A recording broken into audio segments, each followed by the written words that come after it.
Hello, Cryptonauts, and welcome back to another episode of Cryptocurrency Chat, episode 539. Let's see, what is today? Today is August the 6th, 2023. Here with Mikey Mike. Let me fix my camera here. Here with Mikey Mike in the house, ready to give you some crypto news.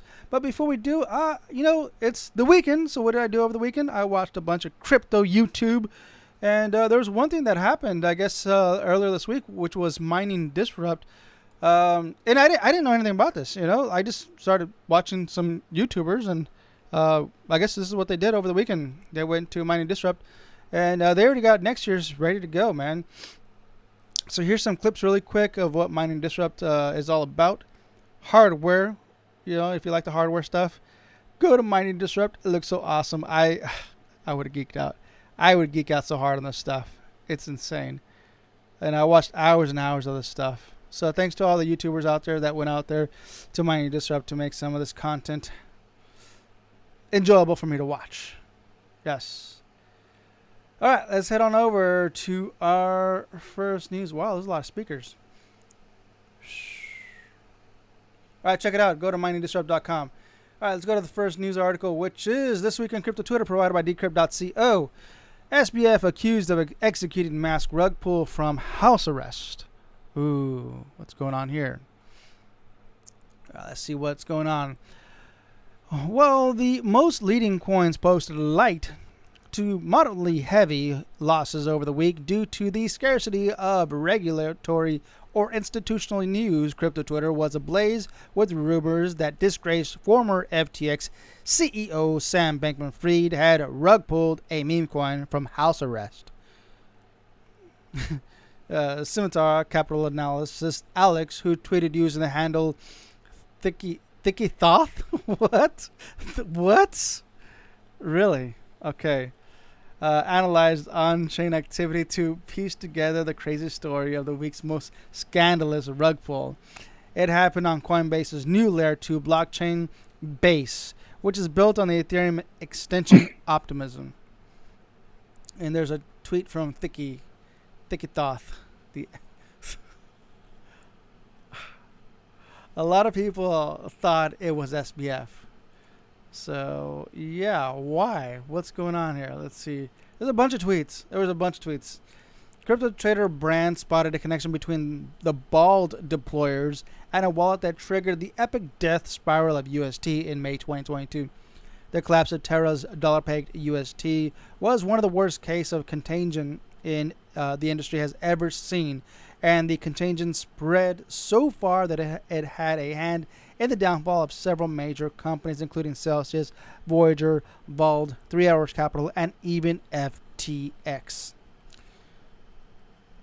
Blockchain researcher Igor Igamberdiev wrote a lengthy thread observing that the rug was probably not carried out by SBF, but would still have to have been perpetrated by someone connected to Alameda, the trading firm and sister company of FTX, to which the exchange sent customer funds in order to patch over the former's poor balance sheet. Crypto journalist and YouTuber Tiffany Fong also wasn't convinced it was SBF. Why? Let's see, guys. This is what Tiffany tweets. Guys, SBF hadn't had access to a normal phone or laptop since April 2023. When his bail conditions changed, he's basically been using a flip phone without internet connection and a laptop with restricted access to whitelisted websites, e.g., New York Times, Wall Street Journals, court listeners, etc. So even SBF was the star of the show that day. In a tweet that's too lengthy to reproduce here, crypto trader DeFi Squared followed the movements of the exploiter of the multi-chain protocol, and it led him to a $40 million bribe that the FTX founder allegedly paid to the Chinese government. Quote, the rumors up to this point was that the multi-chain fund may be held by the Chinese government, and this seems to confirm it, end quote. DeFi Squared analyst concludes, the liquidation of the funds tonight also seems to confirm that they have no intention of returning it. The rest of crypto Twitter. All right, let's go. Crypto Twitter was also ablaze with activity elsewhere. It was truly a busy week. On Monday, U.S. presidential hopeful Robert F. Kennedy Jr. continued to signal his pro-Bitcoin stance. And here's a tweet from Robert F. Kennedy Jr. Interesting argument that Bitcoin is not so bad for the environment after all. At the very least, environmental arguments should not be used as a smokescreen to curtail freedom to transact. Hashtag Kennedy24. News broke that day that notorious crypto influencer and scammer Richard Hart is getting sued by the U.S. Securities and Exchange Commission. And here's a tweet from Summers. Richard Hart is sued by the SEC for securities fraud. And there's a screenshot of the complaint. Crypto enthusiast and trademark attorney Jessica Neer McDonald broke down the salient points in the copyright trial between Bored Ape Yacht Club creator Yuga Lab and digital art troll conceptual artist and Yuga hater writer Rips. And if you guys want to get into details, go to that tweet there. Peter van Valkenburg, the director and researcher at pro-crypto policy lobbyist Coin Center, wrote a great thread about why the IRS's decisions to tax block rewards at the moment of their creation rather than their sale is just bad law. All right, there's a tweet from Peter. And it's it's pretty bad law. It's pretty bad law? Yeah. Let's see. In a revenue ruling released yesterday, the IRS doubled down on classifying block rewards as income when received rather than taxing them when they are sold. Oh, yeah. That does sound pretty bad. Yeah. That means you're required to sell when you get it in order to pay for that, or have a different revenue stream that you can use to subsidize your taxes. That's... No. I'm telling you, man. The American government, all they want is your Bitcoin. Like, they literally, that is the biggest obvious conspiracy that's going on right now. They don't want nothing else. They want your Bitcoin. They're trying to do everything. They don't want anything else. They don't want your shit coin, your scam coins. You know? Your coins from last week. They want your Bitcoin. That's all they want. And it sounds kind of dumb. And I got my tinfoil cap on, right? But the more you look into the SEC and the CFTC and things like the CIA, you know, and FBI and all the things that they're doing, yeah, tinfoil hat is on. They're definitely coming for your coins. Get them off exchanges. Continuing on, NFT artist Beeple, who set the record for the biggest NFT sale, $69.3 million, decided to buy his first NFT profile pic. Just last week, he was soliciting advice from followers about how to make the purchase. Really? Beeple doesn't know how to make a purchase? Beeple doesn't know how to buy NFTs? I think he's just trying to figure out which punk to buy. Okay. See, this is... Yeah, he knew he wanted to buy a punk, and he's asking advice on which one would be a good one. Okay. And even which one's available. You know, some might be good ones that aren't for sale. Yeah.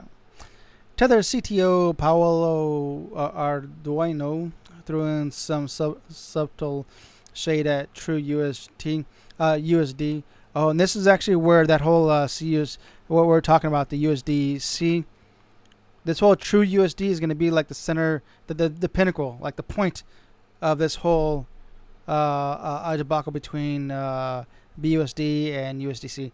Watch. We'll see. All right. True USD, a Binance affiliated dollar peg stablecoin that promises total. So that's what they want to do. They want to get rid of their USDC and trade it for True USD. All right. A Binance affiliated dollar peg stablecoin that promises total regulatory compliance, reserves backed entirely by cold hard fiat, and real-time attestations of those reserving using Chainlink's proof of reserve monitoring tools.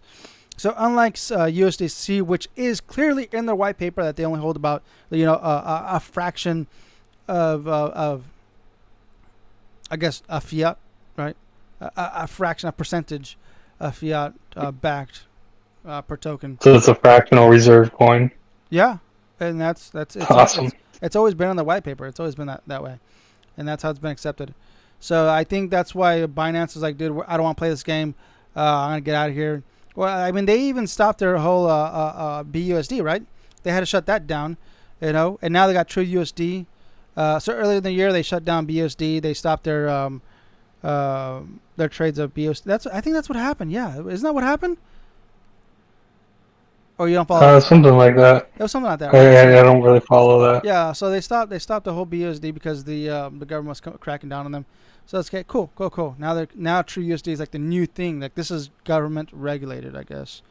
Whatever. They're in compliance supposedly, but in the eyes of the SEC, Uncle Gary, nothing. They're nothing. Nothing. It's compliant. The air you breathe is not compliant. I know. Yeah. Freaking seriously, he's got to go. Uncle Gary's got to go. Finally, Bloomberg Journal James Steffart counted not 10, not 11, but 13 applications for Ethereum futures ETFs filed to the SEC this week. And yep, there's a tweet there, and that's it. And I'm sure that they're going to all get rejected by tomorrow. All right. That is it for this week on Crypto Twitter. All right. I'm done. It's all you, Mike. Let me know what's going on with Bifinex. Oh, yeah. Hold on one quick sec. So Bitfinex hacker revealed Razlikins, I don't know how to say her name. I don't really care. Husband admits she stole billions in bitcoins. Yeah, not a respectable person. It's been long suspected the couple hacked a crypto exchange, but only now been confirmed by admissions in court. Lilia Lichtenstein, who last month agreed to forfeit billions in a plea deal for his role in laundering funds from a 2016 hack of crypto exchange Bitfinex, has now admitted he was a hacker. Although it has long been speculated either Lichtenstein or his wife, Heather Morgan, were the ones who stole 120,900 Bitcoin, it's now only been confirmed. The new detail was originally reported by CNBC. The couple appeared in a sentencing hearing in Washington. During the court hearing, Bitfinex hacker also admitted that he and his wife converted some of the stolen crypto assets to gold coins and buried them. I mean, if you're going to steal billions of dollars, you should do that. Yeah. According to CNBC's account of the hearing, Liechtenstein flew to Ukraine and Kazakhstan to convert the crypto to cash before depositing the funds in an American bank account. Liechtenstein and Morgan, also known by her rapper name as, I'm not even going to say it, were arrested earlier last year on charges having laundered the funds stolen from Bitfinex in 2016 and could face up to 20 years in prison. As part of their plea deal, the couple has agreed to forfeit proceeds from the almost 120,000 Bitcoin accused of laundering at the time of their arrest. The Department of Justice seized $3.6 billion worth of Bitcoin it believed to be collected to the 2016 hack. At the time, Deputy Attorney General Lisa Monaco said in a press release it was the department's largest ever seizure of crypto assets and provided cryptocurrency is not a safe haven for criminals. Before the arrest, investors were keen to track the funds using blockchain data and a maddening bit of transparency for victims who can see their funds moved around. A few weeks before the plea deal was announced in July, Bitfinex recovered a small portion of the coins, about $314,000. It was taken during the 26 hack. The majority of the funds have still not been returned to users. Wow. So that article is a little unclear. Did they manage to reclaim Bitcoin, or It doesn't look like they were able to reclaim or what were they? From my understanding, they weren't able to get the 3.6 billion. They got 314,000. it's just a big difference? Yeah. That's like what, 10 Bitcoin? Let's check it out right now. Let me see. Well, Just about. Yeah, 10 Bitcoin. Give or take. Yeah. Wow. Next news, really quick. Huobi crypto exchange grapples with rumor of insolvency amid hefty outflows. What's going on with Huobi? Have you heard about this, Mike? Mike? I did just yesterday. What's the rumor out there? Get your coins off exchanges Bro, telling unless you, you're man. willing to lose them. Yes. Take it off. Take it off now. Use it as use it as an on ramp, fiat crypto on ramp, but take your crypto off of there as soon as you can. I would especially be suspicion of exchanges that have like a 30-day waiting period. That to me is shady, bro. And any exchange you can't take it off immediately. You're gonna have to keep it on your keep it in the wallet here for at least 30 days. Uh, that that tells me that they're doing some front running or some lending on your Or coins. ones that offer Fees. ridiculous leverage trading. Like, 100x leverage. If the 500x. exchange lets that get away from them, they could really just destroy their profits. Mm-hmm.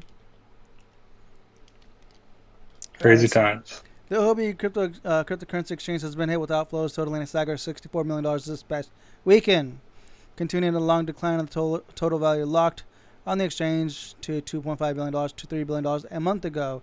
Adam Cochran, a fintech executive, angel investor, and renowned crypto Twitter analyst, recently raised eyebrows with a series of statements regarding the apparent financial instability of Huobi. He reported the global crypto heavyweight Binance had commenced the bulk sale of Tethered USDT, a leading stablecoin. Why is Tether selling off? Likely due to Huobi's insolvency, Cochran mused, later adding that there had been weird balance shifts at Huobi over the past month. Cochran connected these observations with recent rumors that Huobi executive and personnel from Tron, a blockchain platform founded by crypto entrepreneur Justin Sun, were questioned by police. Cochran even posted a list of names of people he said were detained, including its head of human resources, server operations, product, and chain tech, all of whom reported to Tron CTO Marcus Zhang. But the tweet was subsequently deleted. Yeah, that's kind of shady, bro. I'm scared, man. Quote, I don't think Binance is selling their Tether for two reasons, he theorized. They want to topple USDT to push stablecoin so they can control the gain from, or they realize Sun doesn't have the USDT he claimed to, and if users find out, they might dump to escape his exchange. Cochran then broke down his understanding of Huobi's holdings across USDT and USDC combined. Huobi only holds $90 million of assets, he alleged. Huobi's own Merkle Tree audit still lists that Huobi users have $630 million of USDT held and a wallet balance of $631 million USDT. Users think they have a balance of $631 million of Huobi, but there's only $90 million in there. Excuse me. That's a big difference, man. That's real bad. Yeah. So yes, absolutely. Right now, as of yesterday, before the weekend, before the weekend even started, you should have had your coins off of there, off of all exchanges, man. This is gonna be another one that's gonna crash, man. But I don't know. I don't know how much pool Huobi has. I think if Huobi goes down, I don't know if it's gonna really affect the market that much because it's its own standalone. I don't know. Or you know what? What's interesting? Unless it's not really Huobi that's the real issue, it's USDT. Now, if USDT is the main issue of why Huobi's collapsing, then that's a problem. That's where it gets scary. Isn't that exchange owned by Justin Sun? USDT. Or is that Polyex? Yeah. That's the Tron. No. TUSD is Tron's. Oh, hold on. I'm confused now. Let's check it out. USDT. Let's check it out. Tether. That's Tether. Yeah. So Tether is. I don't think it's. No, I'm at the exchange. Well, okay, hold on. Let's see. You're talking about Huobi? Yeah. Or is Huobi? it polio or something? Poloniex. So, Yeah. yeah, I think Poloniex. I think they ended up buying out Poloniex. I don't know about Huobi. Hmm. But yeah, there's some shady stuff going on with, let's see, with Tether. Well, Tether seems to be stable enough. Hasn't depegged yet. Circulating supply, 1,000 million billion, 83, pretty much $84 billion. Well, hopefully, stays that way. Because that's going to be scary, dude. If USDT does collapse, that's going to I hurt. don't think it's going to collapse. I don't think so either. Even though it's no better than fiat, in my opinion. And when they put that thing together, they just print the extra zeros. Yeah, I'm going to join you in your tinfoil hat. My gut says that USDT is backed by, some key United States government three-letter agencies that have access to whatever funds they want. So So if USDT has a liquidity issue, they can just jump on that Excel program, type in some ones and zeros, and then fix it. interesting. All right, let's hit the last one here. What do we have? Worldcoin bug allows anyone to become orb operator. Oh, Air again. quote, air quote that bug. Again. Why do we have WorldCoin news? I'm so done with this. Like, stop scanning your eyes. We talked about this on the last episode, right, Mike? Your Yep. privacy, your biometrics are more important than you can ever see. People overlook the whole biometric privacy. People don't really care about that kind of stuff, or at least these 2 million people, should I say? Because good thing that it's only been 2 million people scanned, and that's it. And that was literally just the hype of it. That's where all of the news of WorldCoin came, was from those 2 million from those first 72 hours. After that, there has not been any growth. There has been activity on their app because one of the requirements to collect your what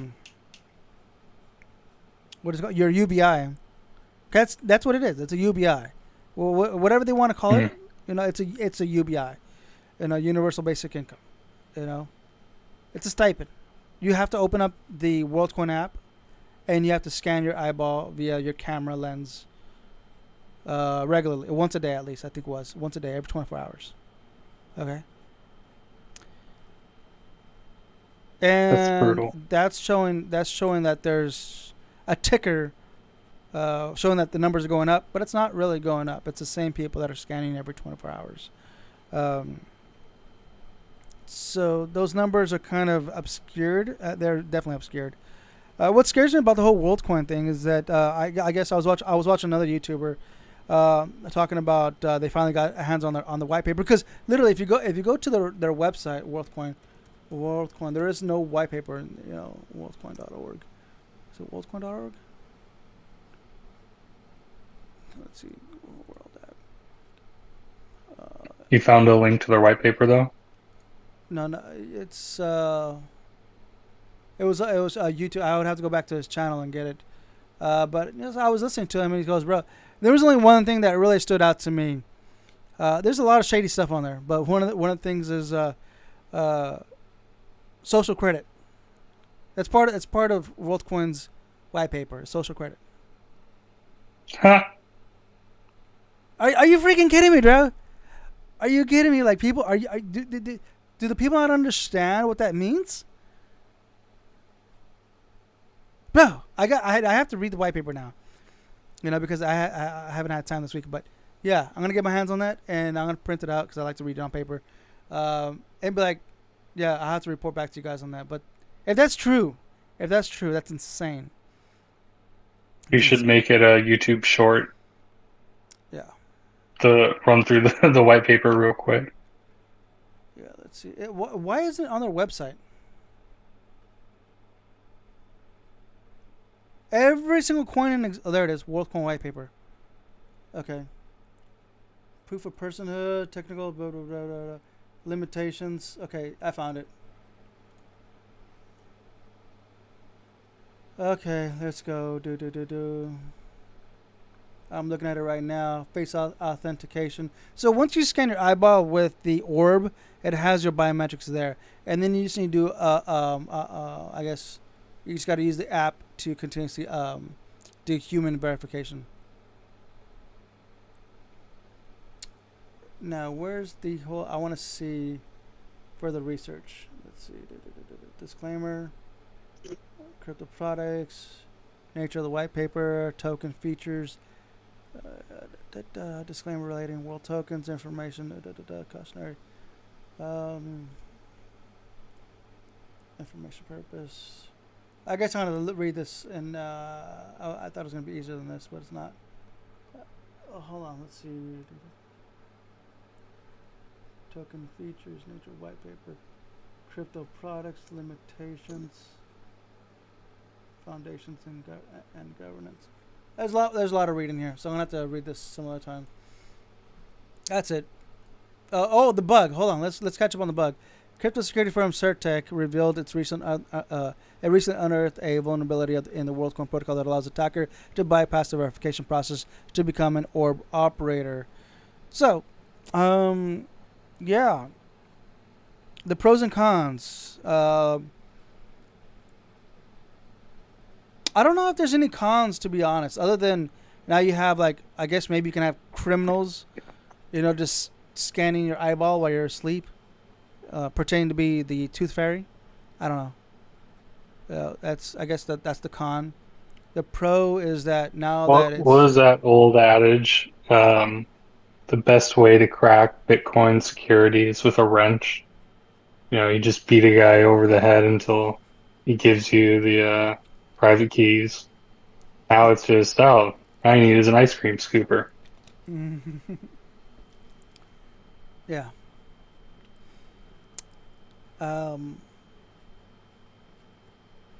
According to CertiK, the vulnerability would have reportedly enabled anyone to circumvent their verification requirements to become a Worldcoin orb operator. The individual wouldn't be obligated, for instance, to be a legitimate company, undergo proper ID verification, or pass vetting interview. Okay. Now, another thing that in their white paper that they said that, or in the roadmap said that they were actually going to open source this stuff already. Okay. So it's kind of is it suspicious? Is it just it's unusual? How about that? It's unusual that all of a sudden it's like, hey, there's a bug, and people are just gonna make some stuff and just be the operators and just get more eyeballs scanned without our permission. And I guess we just have to distribute more tokens to them. Oh no! Oh No, no! right? Oh no! I mean, and also, if that is legit, and if it's like not, like, put away the tinfoil hat, and Okay. it is a genuine mistake, Uh-huh. then they're not secure. They're like, what, less than a month out of the gate, Bro, and they've already they're got a not even huge 14 days, bro. vulnerability? Yeah, ding, ding, ding. Yeah, Exactly. like 2 weeks. Like, what do you think's gonna happen? Like 6 months, we make. Oh, actually, now they can, hook it up to a AI program that can print your eyeball, and Yeah, yeah, now your yeah, eyeball has actually been yeah. made 100,000 copies all over the And world. that's what people. There you go. There you go. Boom, boom, boom. That's it right there. People don't understand the whole biometrics identification on that. Now and forever, your biometrics, or whoever got their eyeball scanned, right, the people scanned, is forever in that database, right? Now until the end of time, as long as this network continues to exist, it's like 23andMe. Mm-hmm. Once you spit in that tube and you give them, because I want to find my ancestry, I want to know where I'm from. It's like they keep your DNA forever, right? It's one of the terms and requirements, right? They keep all that DNA data forever, and they share it with whoever they want forever. Biometrics, DNA, RNA. Yep. I'm so done with this, dude. We gotta jump on the Mars bandwagon after Elon Musk wins this fight against Mark Zuckerberg. You know, we're gonna have to jump on that. I don't know what's the newest rocket that he's building? I'm not sure. The Falcon 9000, whatever it is. Okay, we're out of here, dude. Let's get out of here. Stack sats, everybody. Stack sats and HODL. Adios. Adios.